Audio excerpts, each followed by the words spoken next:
Alright guys, I am back with my review of the Ring of Honor Border Wars 2013 pay-per-view. The show was in Toronto, and I really liked the show. I thought it had some great matches. My personal favorite was probably the Ishimori-Eddie Edwards match.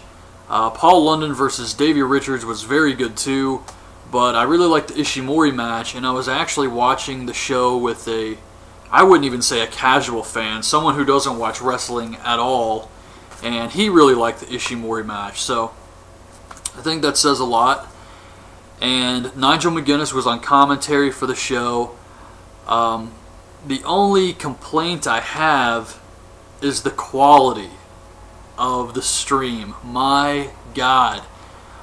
It'll go from HD to kinda shitty to just crap. Blocky figures. You can't even make out what the hell's happening. And it's set on this auto option. You cannot change it. I don't know what happened.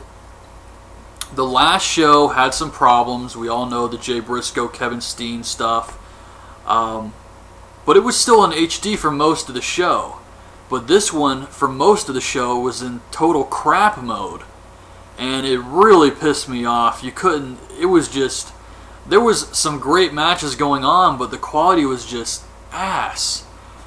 So that was disappointing. I really hope they fix that for the next pay-per-view, because $15 for just absolute shit quality just kind of pisses me off. So, show starts off with ACH and Tadarius Thomas versus CNC. And by the way, I got every single prediction right except for the triple threat match, which Mike Mondo was injured or something and couldn't be a part of. So, of course he couldn't win. But yeah, I got every single prediction right. But anyways, the tag match starts the show. Fans got into this one. It was a fast-paced match. Great way to open the pay-per-view. And CNC win with overtime. The Hurricane Rana splash combo. Then we get Roderick Strong versus Mike Bennett because Mondo couldn't do it.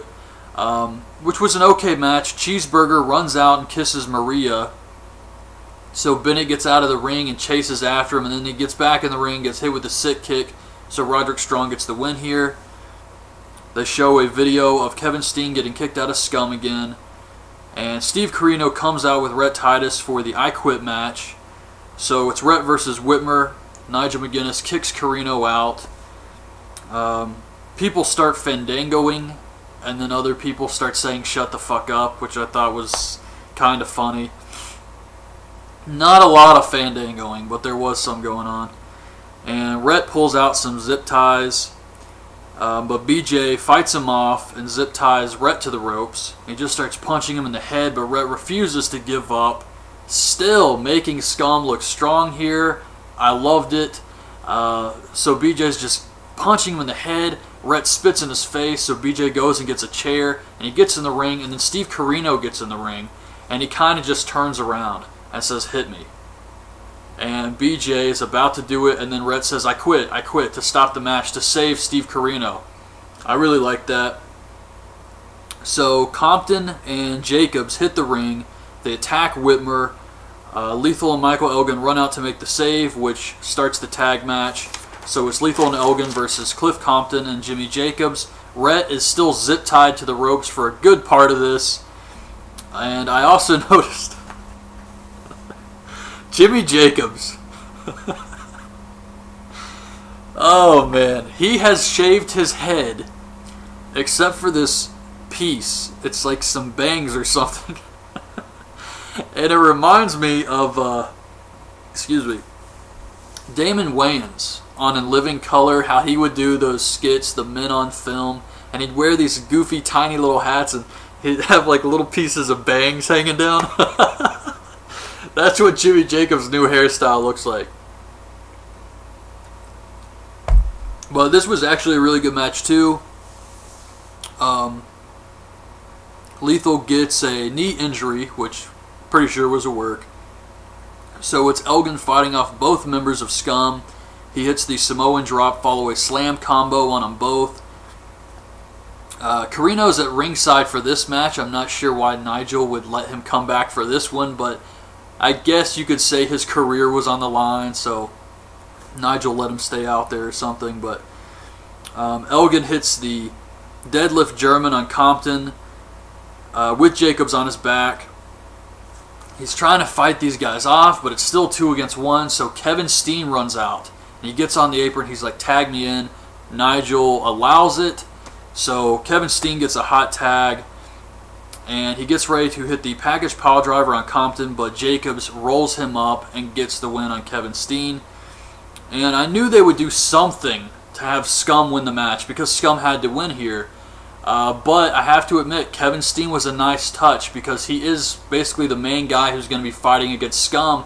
So for him to come out, you kind of felt like the babyfaces were going to win, even though you knew there was no way. So you were kind of just wondering what the finish was going to be. And the roll-up was kind of weak, but I thought everything worked out fine.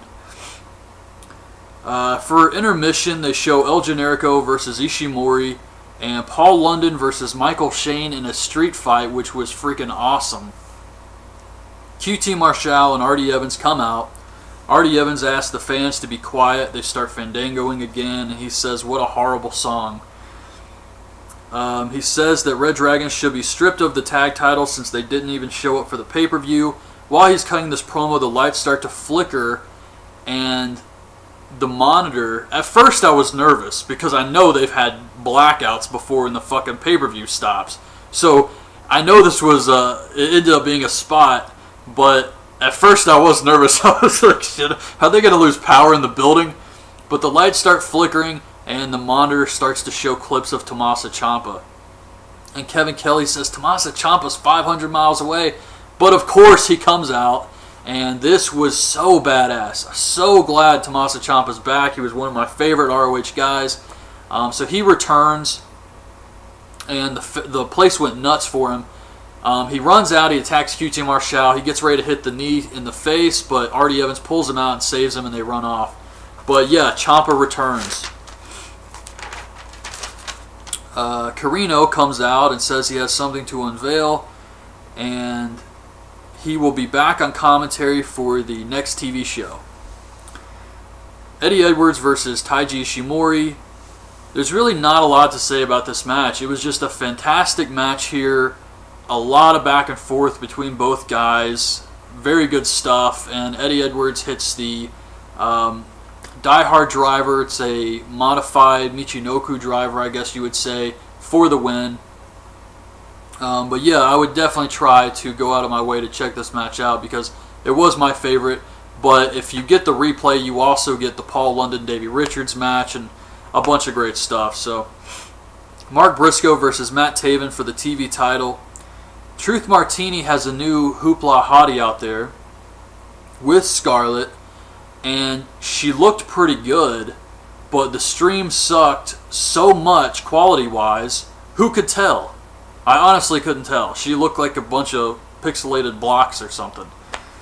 But Truth just runs in the ring for no reason in the middle of the match and swings the Book of Truth, misses, and then falls out of the ring. So the Hoopla Hotties get on the apron and start making out with each other to distract Mark, and he just screams at him and scares him away, and then Matt Taven rolls him up and holds the tights for the win. And afterwards, Truth gets back in the ring and tries to shake Mark Briscoe's hand for some insane reason and gets Redneck Kung Fu. So that was pretty much the TV title match. It was okay. Paul London versus Davey Richards. The fans were behind Paul London in this match, so Davey acted like a heel. And Davey tombstones London on the floor, and then he just kills Paul London with a double stomp off the top onto Paul London's face on the apron. And they were saying something like he slipped, something happened, and that's why he landed on his face, but he just smashed this dude in his face, and London's out. The fans start chanting, "You killed Paul." It was awesome. And Paul London gets up and he goes for the shooting star press, but Davey Richards gets the knees up and rolls over Paul for the win. Afterwards, they put each other over on the mic, but really good match here. Always great to see Paul London. Adam Cole versus Jay Briscoe for the world title. Fans start chanting Papa Shango for some reason. Jay goes for the Jay Driller, but Cole escapes, gets him in the figure 4. Cole hits a sick German suplex off the top, 2 super kicks and the Florida Key, but Jay kicks out.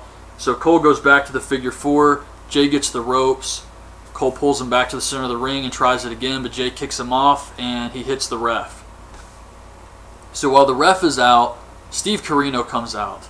And he's got a Scum shirt. And he's showing it to Adam Cole. He's trying to recruit Cole into Scum. And Nigel McGuinness crotches him on the top rope. And Nigel hits the Tower of London on Corino, which I thought was awesome. But Cole actually looked like he was thinking about joining them. So Jay hits the Jay Driller on Cole, gets the win.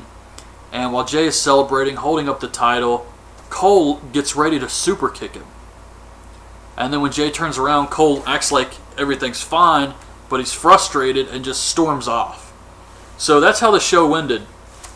And I thought this was actually a nice twist, and they're going to start building up Adam Cole as a heel, which I think is a great idea. I don't know if he's going to join Scum, but they are definitely turning Adam Cole heel. And I mean, I think with him and all the talent he has, this is a great way to try something different with Adam Cole in Ring of Honor and see what he can do and possibly become the... If Kevin Steen is going to feud with Scum and Matt Hardy and the title's not going to be involved, then you need another big heel for the world title, and Cole could pull this off, I think. I think he's got the skills to do so. So that was Border Wars 2013. I thought it was a great show. That's my review of the show. Hope you guys liked the video. Leave your thoughts on the show in the comments, and thanks for watching.